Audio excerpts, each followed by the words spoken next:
Selam arkadaşlar, kanalımıza hoş geldiniz. Bugün sizlere Türkiye'nin en tanınmış genç oyuncularından biri olan Hande Erçel'in hayat hikayesinden bahsedeceğim. Hande Erçel 24 Kasım 1993 tarihinde Türkiye'nin Balıkesir iline bağlı Bandırma şehrinde dünyaya geldi. Küçük yaşlarından itibaren sanatla ilgileniyordu ve yaratıcı alanlara karşı büyük bir merakı vardı.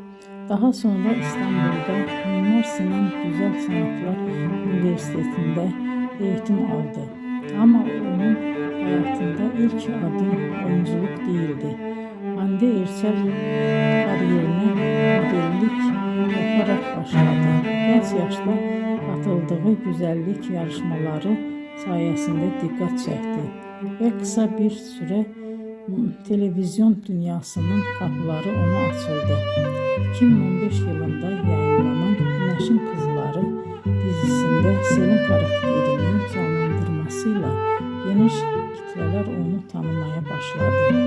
Bu rol onun kariyerinde önemli bir dönüm noktası oldu.